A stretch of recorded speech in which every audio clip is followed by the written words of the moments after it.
Okay, so best way to create the life of your dreams is by simply not overthinking it. Because when you overthink something, that's when you start to doubt and exhaust yourself. Because a still mind and a moving body is always the best course of action. If you end up trying to think your way into success, you end up doubting yourself because um, a, s- a moving mind with a still body creates nothing but anxiety and depression. So, the best way to avoid both of those things, which is either living in the future or living in the past, which are both not real, you'll just need to keep your body moving. That's the way to stay out of those things. Being present and being able to move without thinking all the time is the best way to stay present because when your body is moving, you have less energy to sit there and overthink. And that's a very important part of growing up and a very important part of creating and manifesting what it is that you desire. And if you learn to manifest properly, then you become very at peace with yourself. The best way to be at peace, from my experience, is to make sure you go to sleep happy and wake up happy. So the first thoughts in your mind right before you go to sleep and right before you or right as you're waking up will determine your day. So that it's as simple as that. People think that this is just a psychological trick and you just have more of a chance of tricking your subconscious into putting you in a good mood for the day. It's a lot deeper than that. The fact of the matter is the true key is that the surrounding world that exists outside of you is a projection of who you are. So the conscious mind and the subconscious mind are two sides of the same coin in your experience. And the more conscious thought and experience that you take in throughout the previous day, what you allow in your life and what you react to and focus your attention and energy on, your subconscious isn't able to decipher the difference between what it is. It's whatever you think is what you're going to feel. So if you allow yourself to absorb negative energy and let it get in, kind of like the phrase, it's not the water around your boat that sinks you, it's the water that gets in. So if you don't allow these negative energies and thoughts to get to you or get inside of you or inside of your boat, then you won't sink. And by the end of the day, when you're tired and your conscious mind is losing its ability to stay conscious, you go lay down, you lay flat and you go to sleep. And in this moment of right before you're about to pass out, everyone feels a sense of almost pleasure. You feel this sense of relief. And it is like in itself a high. You start to feel really good and you don't want to disturb it, and that's when you just nod off to sleep. In that moment of that pleasurable feeling, you should begin to think of the happiest things you can. Think of things that would make you pleased. Think of things that you know that you want in your life and focus on that. And as you pass out, your dreams will reflect that. And so your emotional, as they call it, emotional processing will begin. And when you wake up the next morning, typically, the first thoughts that will enter your mind will pertain to what it was that you were thinking before you went to sleep. And sometimes your dreams will reflect the thoughts that you were having right before you were dozing off. Not always in like tangible image in an image form. Like if you were thinking of a new boat that you wanted, that's what you really, really, really, really want. And you go to sleep and you have a dream about a boat. It's not usually that simple. It'll usually be a dream that is processing the emotion that you felt desiring the boat, but in an uncontrolled subconscious way that'll be mixed in with other experiences you had in the previous day. And that dreaming, it isn't what happens in the dream, it's how it made you feel in the dream that matters. And when you wake up, usually if you had dreams that night, you will have the emotion based on those dreams, kind of like a domino effect. And it's that simple. So that's why sometimes dreams, or a lot of the time, they seem so random and irrelevant to what you did that day or what you were thinking that night. Sometimes they do line up, sometimes, but most of the time they're just random. The subconscious mind has no control over its thoughts and feelings. It literally is it is the processor. It's not the creator. So at that point, when you wake up, um, it's important to remain in that state until you are conscious. So if you find yourself waking up in the morning and the first thoughts that enter your brain are thinking of things that people did the previous day that annoyed you, or thinking of things that are going to annoy you that day, or stresses that are going to happen that day, or uncertainties that you're uncertain of, then you are in that moment creating a life that you don't desire.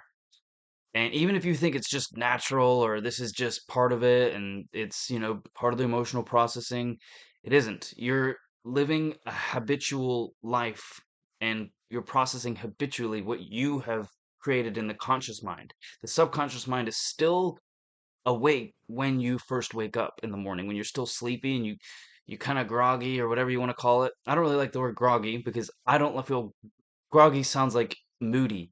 Groggy just means that your energy is still powering up.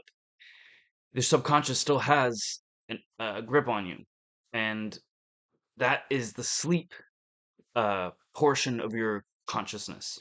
So if you can essentially dream while you're awake, or in other words, be awake while you're still asleep, or be awake while you're still dreaming, that's when you start to really gain control over the traction of your life. You can start to really make a difference in who you are and how you function and how you respond and what you don't react to in your everyday life.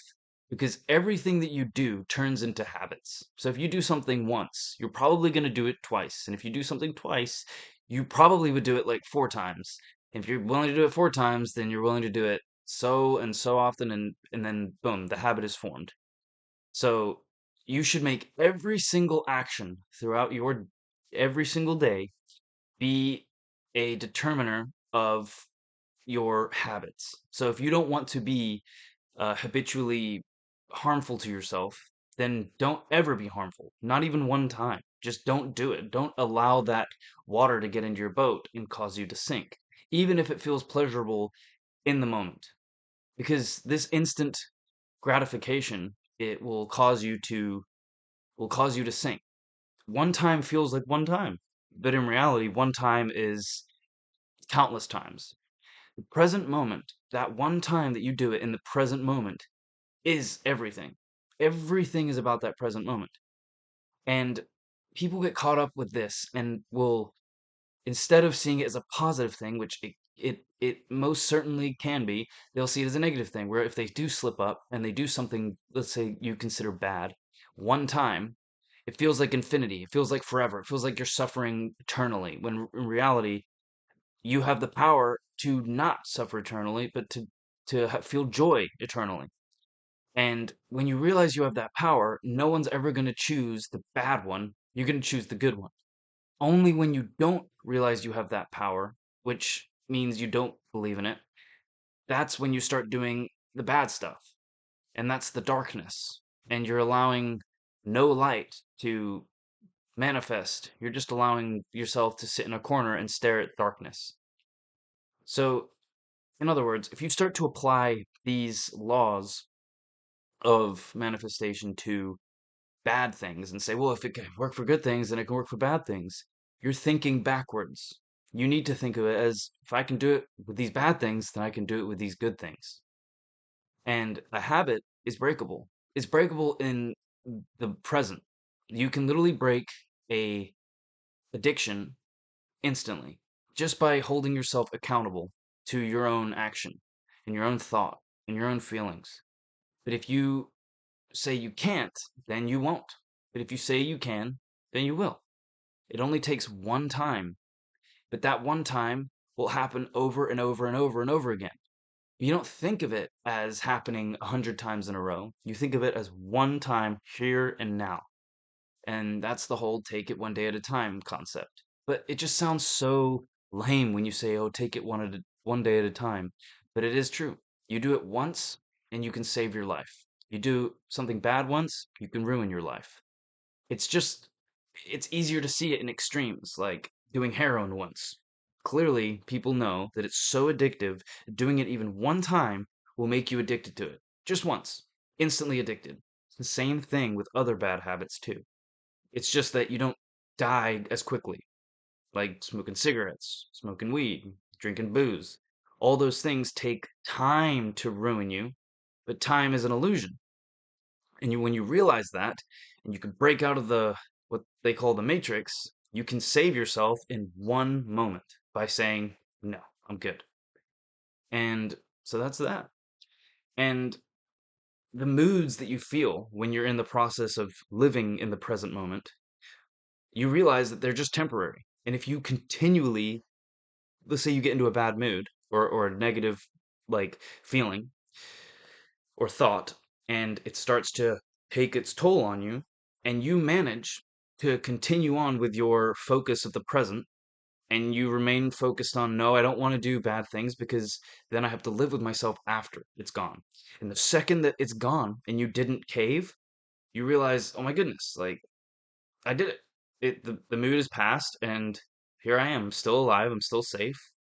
And it was all an illusion. Everything you thought, oh, the suffering, oh, the addiction, oh, the boredom, whatever it is that's going to lie to you and tell you you need to do this now because it's not going to work out if you don't. And then you ignore that. And an hour later, or sometimes even 10 minutes later, you're like, oh, I feel fine.